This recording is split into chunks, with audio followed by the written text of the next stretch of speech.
Hi, this is Ed with Ed's 2 cents worth. Here's a fairly recent project. I've made some other videos in regards to winches and stuff, but this is a project that I had already in the works before that latest video that talked about making winches go in 2 directions. I may alter this one to do that, but it's not set up that way right now. This tractor does have some unique features about it, as you're going to see when I do a walk around. You'll be able to tell better what's there. For example, what is this right here? Talk about that. When you get a close up of the bucket area, you're going to see some springs in there, and I'll explain what those springs do. Also, the placement of the winches, rather than having the winch down on the frame, the winch is in the control arms, and for lifting the arms, the winch pulls down, and of course it pivots up and it swings up. And of course, this winch right here controls the bucket. I've got controllers over here for my different operations, whether it's lift and down, or whether it's pivoting the bucket. That's what these do. Here to the back, I have a heavy duty battery, also some counterweights in order to provide traction when I'm carrying a load. So anyway, let me grab the camera and we'll come up closer and show you a little bit closer some of the features that are here. Also, included in this video will be some performance things so that you can see how this tractor, this loader, performs. I will say this about it, that if you have the money, hydraulics is always the best. I've made videos on uh, 12 volt, 24 volt, 48 volt actuators, um, the winches, hydraulics. Um, hydraulics is always the best if you can afford it. It is more expensive, but your performance and um, the overall appearance, everything about it is just better.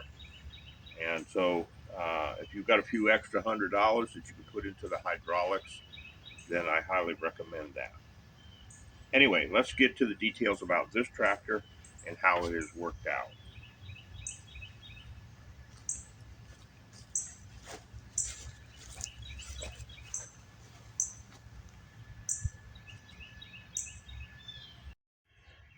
Okay, just a quick go around and then I'll slow down for details. You can see some really different things going on there around that bucket, right?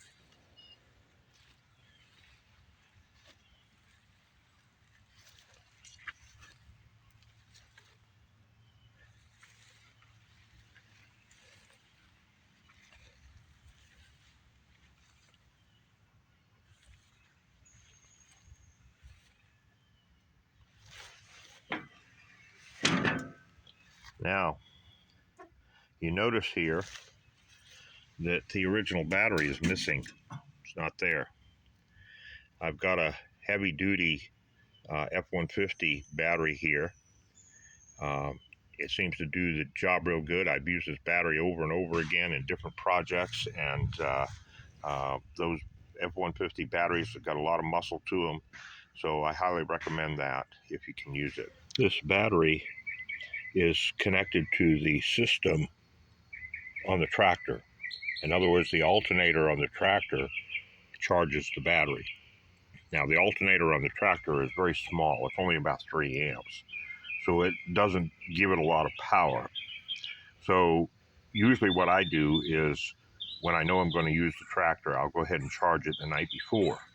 Put it on a small overnight charger, maybe a 4 amp charger, something like that. And then it's fully charged in the morning. I can pretty much use it all day from that.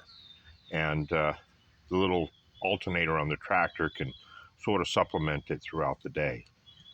But in any case, just thought I'd mention that. Uh, I have built tractors and put an additional alternator on them, and that works great. But in this case, I did not do that. But it seems to work fine with that heavy-duty battery. Now you can see here this platform that I have holds the battery, holds 2 blocks filled with concrete. Nice counterweight going on there. You also notice that these pins here, and what these pins do allows me to set other blocks on top and keeps them from jumping around and possibly popping off. Unless, of course, I hit some kind of really severe bump, that works fine. So moving towards the front, you see cable conduit, right? This is a 50 amp circuit breaker that is self-resetting. Okay, so if there's a problem, it will shut the thing off, or if I kind of really load it down and I just kind of overheat things just a little bit, it'll shut off, but it'll reset itself after it cools down. In fact, I've got other circuit breakers on the winches themselves, and they're the same type. They're auto resetting, and it's a real nice system so that you don't overload, but yet you have control, safety controls. So now I've got this conduit, and as you can see here, this conduit has been bent to the rough shape of the tractor. Now this is the plastic electrical PVC, and using a heat gun, just applying a little heat, was able to get the bends that I wanted so that it could come up and enter into this box. From this box, it gets diverted. Some of it goes to the front towards the winches, and other goes up to my controllers. Now, I don't know if you know much about these controllers, so I'll mention this. You can obviously see that they're different controllers. One goes to one winch, one goes to the other. Also, if you open them up from about here down, there's absolutely nothing. It's just a plastic handle, okay, hollow. All right, from here up, there are a couple of heavy-duty relays in there. These are polarity reversing relays, and that is what helps to make the winch just press one button, it goes one way, press a button, it goes the other way. They're good for about 50 amps, so a relatively small winch, say around 4,000, maybe 5,000 pound pull, is you can use these on. Anything more than that, you're probably going to have a full-blown winch control system. But these work fine, and of course you can see the wiring comes out from the top, and it goes down, and it enters, and it comes out and goes towards my winches. And of course you can see the winches here. This is the winch that controls the up and down of the arms. This is protected by a 40 amp circuit breaker, and my bucket control is protected by a 30 amp circuit breaker. So if I get into a bind and I'm overtaxing them, it's a protection so I don't burn out the motors or I don't cause any damage to the winch. So depending on your circumstance and your build, you may want to change the amperage. I also find that it works fairly nice for stop, so that I don't keep pulling and pulling and pulling on the winch. It'll stop the winch when I get it really pulled tight. When I'm at my natural stops for the bucket or for lifting up, it will start to warm up and the circuit breaker will break, and I'm not damaging the winch itself or damaging the lift itself. Okay, so let's look at our bucket area here and look at what's kind of different here. First off is the springs. You notice the springs. springs, springs. Okay, let me lift this up.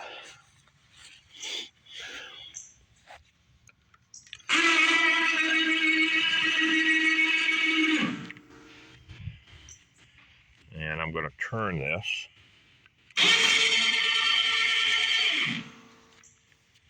All right.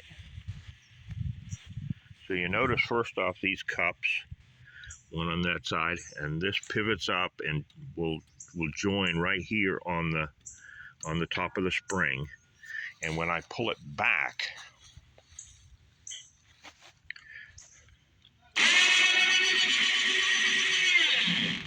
the springs cushion the stop, but when I put this down,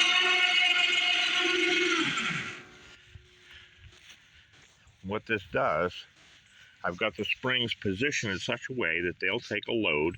They're about 350 pounds each on each side. And if you'll notice the bucket, I can slide my hands under the back side of it, and it gets tighter and tighter as I go to the front. So I've got basically a pivot on my bucket under load. This will allow me to skim the top of the ground and start to dig. Very slight, but it'll start to bite in, and I can break ground with it that way. Okay, so that's the purpose of those. And depending on how much tension I put on the spring, you can see how far back this comes. I can just barely touch it for a real light load, or I can bring it back, and I actually can get a little bit of a pivot up so that if I've got something that might roll out of the bucket or tip out of the bucket, there's less chance of that. So that really is a nice working system there. Then you can see this spring here. This spring is attached down to the bottom of the bucket and pulls the bottom back up towards the top, putting pressure this way. And my pivots are back here.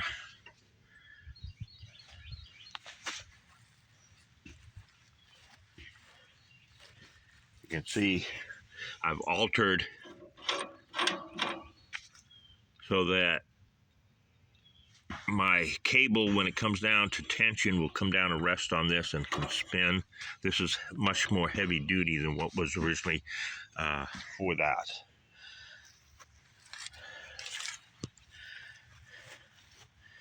This winch here, you can see it fits nicely into the framework, but there's also room here so that I can still release my cable if I need to. Okay, and it'll unbolt here and will come out. You see down at the bottom. Now, these are rollers right here that allow the cable to roll very slightly. About the most cable that's even used on it is only about a foot. So it's just a back and forth movement of that foot of cable. Of course, you've got to have enough cable wrapped around the spool here in order for the winch to be effective. Now, what in the world is all of this? Cable coming down, pulley, anchoring down here at the bottom of the bucket. Well, you can see first off, this is spring loaded. Okay, so it's designed to return back to the driver. What that does is when I'm wanting to scrape, like say scrape my driveway, then I can tilt my bucket in such a way as to put some pressure down flat, but at the same time not have a tremendous amount of drag. Once I've positioned my bucket, I can take and pull on this handle here and go in reverse and pull any dirt and fill up holes or whatever. I can dump a load of dirt somewhere where I think I need it, and then do this little maneuver and pull the dirt into the holes in my driveway or whatever.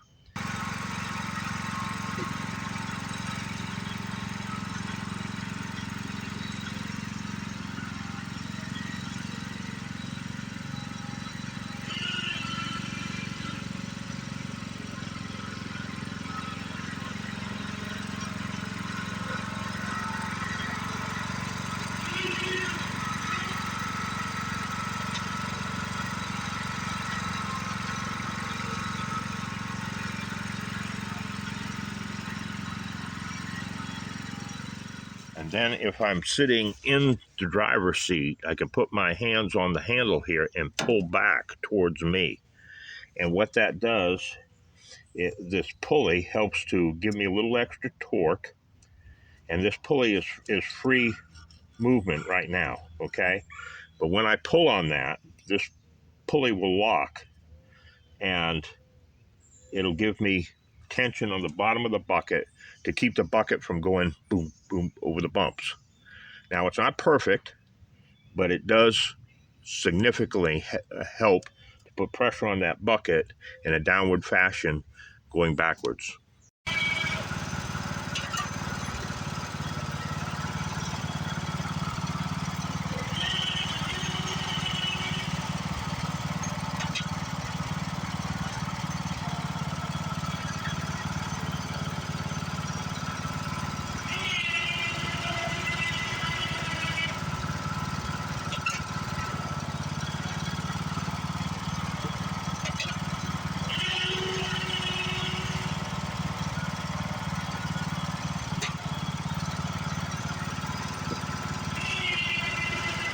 Let me take the camera, give you a close-up here of this mechanism. You can see the spring right here. Okay, that keeps tension on this arm, so it naturally will fall back towards the driver.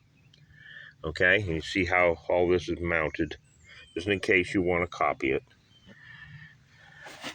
And then this pulley, this got a heavy-duty bolt in the center to give it some firmness. The pulley, all this is an idler pulley from a lawnmower deck, is what that is. It's metal, it's not the plastic type. While it does take some stress, it's not severe stress. And of course, the lockdown here, you want this to be able to pivot. You don't want that tight, you want that to be able to pivot. Okay, and of course, my connection up top there, and then the handle itself.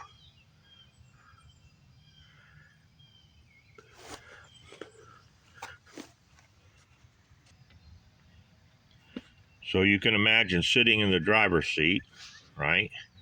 And you get your bucket set up the way you want it, right? Okay, and then I put it in reverse. I grab hold of this handle and I pull on it, putting maybe 50 pounds, 60 pounds of pressure on it.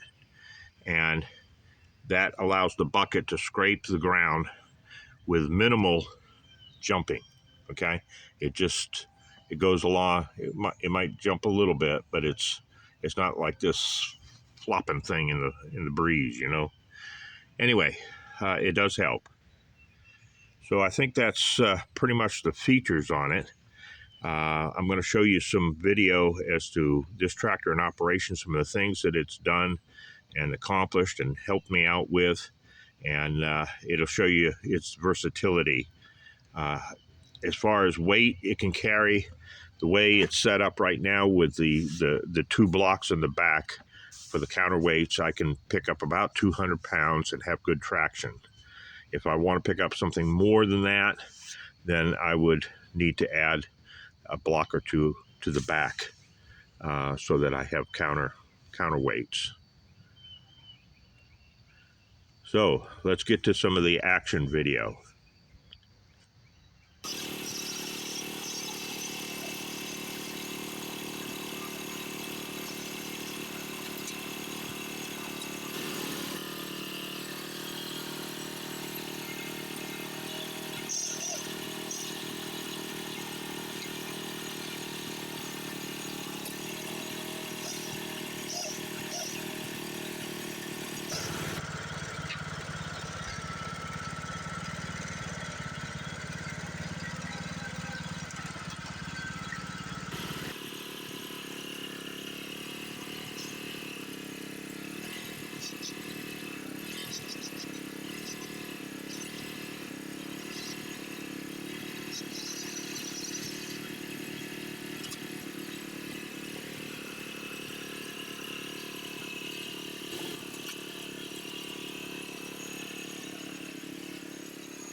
piece of scrap wood and a couple of clamps makes for a nice little quick workbench that's portable.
So in conclusion, what can I say about this tractor? Well, if I compare it to other projects, say my 12 volt, 48 volt span of tractors that I built using uh, the DC actuators, it's on a par with them. The winches are fairly easy to install. You don't have to worry too much about stops because the winch will naturally load, and you can tell if you're listening to it, you can tell, hey, I need to stop putting pressure on that. That's one advantage winches have over the actuators. If your stop switches on your actuators are not working, then you can destroy the actuator. So uh, that's a plus. Um, this seems to be plenty of power. If I have a circumstance where I need more power, I can upgrade these um, circuit breakers about 10 amps. And by doing so, that'll allow a little more power to continue to the winch and give me a little more lift time. But the worst that can happen is this circuit breaker will get warm, it'll shut itself off, and you'll stop. You'll be pressing your button and nothing will happen. Once the circuit breaker cools off, it'll go back to operating. Same with this, and same with the one back there at the battery. Uh, Performance wise, it's on the same par, like I said, as the actuator versions. It is not on the same par as a hydraulic version. Hydraulics, simply put, are the best. Until engineers, designers, thinkers come up with another power system, hydraulics is absolutely the best. If you can afford it, it's worth the money. If you can't, and you want to build a loader, and all you've got is some scrap metal, and you want to go to Harbor Freight or someplace and buy, a couple of winches, whatever, this is great. It'll work. It's got some quirks, but then all of us as human beings got quirks, right? So we can usually get used to the quirks and we can work around them. So that's pretty much it. And I want to thank you for watching. I'm hoping that you'll click the like button and that you'll subscribe. Thank you so much.